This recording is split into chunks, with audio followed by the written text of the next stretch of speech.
দর্শক এই মুহূর্তে সায়দাবাদ থেকে ঈদে খরমুখ মানুষের খবর জানাতে যুক্ত হচ্ছেন সহকর্মী আবু সাইদ অপু। অপু, ঈদ যাত্রার কি খবর আছে আপনার কাছে, আমাদেরকে জানাবেন। লোপা, আপনাকে ধন্যবাদ। আপনার মাধ্যমে আমি দর্শকদেরকে জানাতে চাই আর মাত্র একদিন পরেই যে ঈদুল আজহা সেটি আসলে পালনের উদ্দেশ্যে নগরী ছাড়ছেন অসংখ্য মানুষ। আপনারা দেখতেই পাচ্ছেন যে এখানে অসংখ্য মানুষ কিন্তু এখনও ঘরমুখের উদ্দেশ্যে কিন্তু এখানে অপেক্ষার প্রহর গুনছেন এবং যখনই যে বাসটি আসছেন তখনই সেই বাসে চেপে তারা তাদের প্রিয়জনের সান্নিধ্যে ঈদ আনন্দ উপভোগ করার জন্য তারা সেখানে যাচ্ছেন। কারণ ইট পাথরের কর্মব্যস্ত নগরী ছেড়ে তারা পরিবেশের সাথে ঈদ আনন্দ উপভোগ করবেন, আবার যেভাবে তারা নিরাপদে যাবেন আবার সেভাবে যেন ফিরে আসেন, এমনটাই কিন্তু প্রত্যাশা ব্যক্ত করেছেন অনেকে। তো এখানে আসলে একজন যাত্রী আছে, আমরা একটু আপনার সাথে কথা বলতে চাই। আপনারা ঈদের আনন্দে এই বাড়িটিতে ইট পাথরের শহর এই কেন ছাড়ছেন আজকে?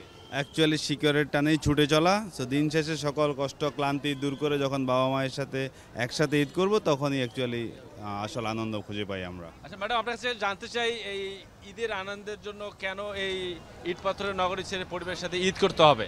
আমরা আসলে শহরে একঘেয়েমি লাইফটাকে এনজয় করার জন্যই চলে এখানে আসলে যত কষ্টই হোক না কেন আমরা ওখানে যখন যাই ওখানে মানে যে আনন্দগুলো ভয়ে নিয়ে আসি ওটা ওই একঘেয়েমিটাকে অনেক মানে ক্লান্তিটাকে আমাদের দূর করে দেয়।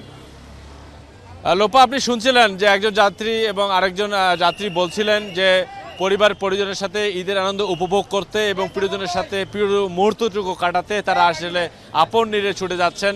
যেহেতু আর ঈদের একদিন মাত্র বাকি, সেহেতু তারা আর হাতে সময় নিতে চাচ্ছেন না, যাতে করে তারা নিরাপদে পরিবার পরিজনের সাথে ঈদ আনন্দ উপভোগ করতে পারেন। আরেকটি বিষয় জানিয়ে রাখি যে সায়দাবাদ পরিদর্শনের স্বরাষ্ট্র উপদেষ্টা এবং জ্বালানি উপদেষ্টা এবং স্থানীয় সরকার মন্ত্রণালয়ের উপদেষ্টা তারাও আসলে এখানে আসবেন, সেই অপেক্ষায় আমরা গণমাধ্যম করে রয়েছি। পরবর্তী সংবাদে যুক্ত হয়ে লোপা আমরা জানাতে পারবো সায়দাবাদ বাস টার্মিনালের সর্বশেষ খবর। আপনাকে ধন্যবাদ। দর্শক, এবার গাজীপুর থেকে মহাসড়ক পরিস্থিতির খবর জানাচ্ছেন প্রতিনিধি চঞ্চল খান।